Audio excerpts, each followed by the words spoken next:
আন্দোলনের সঙ্গে শিক্ষার্থীরা সরাসরি জড়িত। আমরা এই আন্দোলনের সঙ্গে কখনোই সরাসরি জড়িত নই। বিগত দিনে যে চাঁদাবাজারা ছিল তারা তো আসেনি, তাহলে এটার হাল তো ধরতে হবে।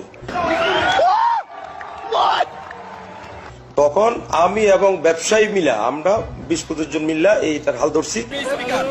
যদি ঢাকা থেকে একটা মিসাইল মারেন তা চিটাগাং পার হওয়ার আগেই 3 বার চাঁদা দেওয়া লাগবে। বিএনপি নেতা কর্মীদেরকে মাঠ পর্যায়ে কন্ট্রোল করা যাচ্ছে না।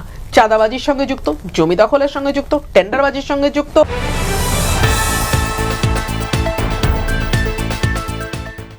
আন্দোলনের সঙ্গে শিক্ষার্থীরা সরাসরি জড়িত। আমরা এই আন্দোলনের সঙ্গে কখনোই সরাসরি জড়িত নই।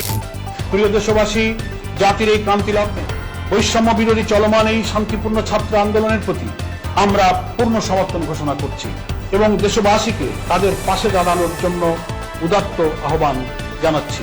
বিগত দিনে যে চাঁদাবাজারা ছিল তারা তো আসেনি, তাহলে এটার হাল তো ধরতে হবে।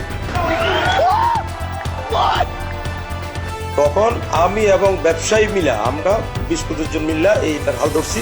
আওয়ামী লীগ যাওয়ার পরে ব্যবসায়ী দল, আমি বিএনপির একজন যুব দলের কর্মী, প্লাস আমি কিন্তু একজন ব্যবসায়ী।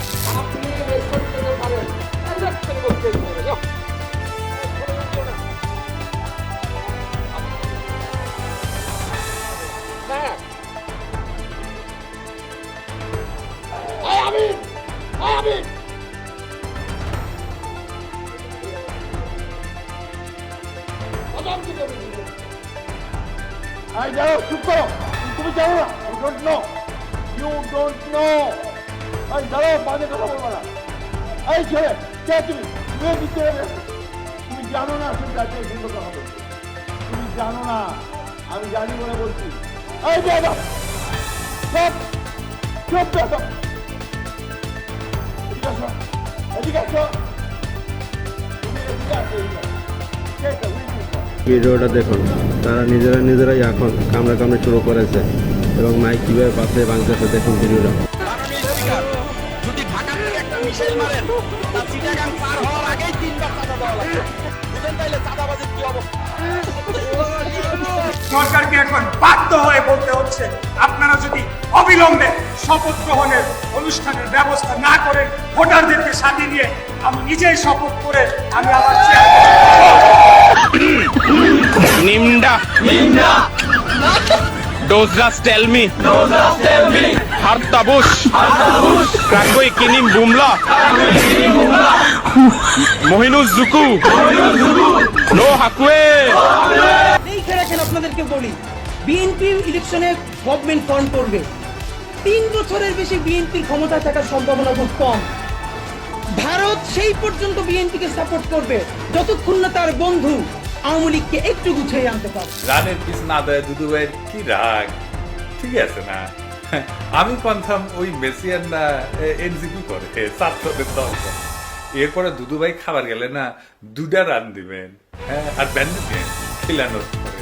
উনি খাবি আবার ব্যান্ড নিয়ে আসবি। চাঁদাবাজির 2টা দিক আছে। একটা হচ্ছে একটা সুবিধাবাদী গোষ্ঠী, যারা চাঁদাবাজি করে খায়, সিম্পলি কাপড় চেঞ্জ করে।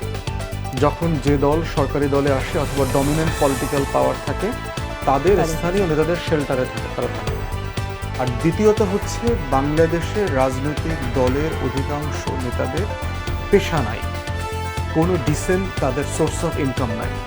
এবং বাংলাদেশের অর্থনীতিবিদরা যেটা বলেছে সেটা হচ্ছে বাংলাদেশে সবচেয়ে বেশি কর্মসংস্থান প্রোভাইড করে হচ্ছে সরকারি দল। আওয়ামী লীগ থাকা অবস্থায় ধরে 30-35 লক্ষ 40 লক্ষ মানুষের রুটি রুজি, পরিচয়, কর্মসংস্থান, থাকা খাওয়া সব কিছু ছিল এই দলীয় পরিচয়ের উপর ভিত্তি করে। Tempo stand, bus stand, truck stand, Mohakhali, Sayedabad, মাদকের ব্যবসা, সীমান্তে ব্যবসা, তারপরে ট্রেন লাইনের আপনার গতি কমায় ব্যবসা করা, নেটের ব্যবসা, ডিশের ব্যবসা, হাট ঘাট মাঠে ইজারা, এই প্রসেসের ভিতর থেকে চলে। আমার বলে বিএনপি নেতা কর্মীদের কন্ট্রোল করা যাচ্ছে না, বিএনপির নেতা কর্মীদেরকে মাঠ পর্যায়ে কন্ট্রোল করা যাচ্ছে না। চাঁদাবাজির সঙ্গে যুক্ত, জমি দখলের সঙ্গে যুক্ত, টেন্ডারবাজির সঙ্গে যুক্ত। বুঝছেন তো, বিএনপি ক্ষমতা এসে কি করবি? আচ্ছা ওরা ছেড়ে দিই, আচ্ছা মিটিং করতে ঠিক নাই, আপনারাও ছেড়ে দিয়ে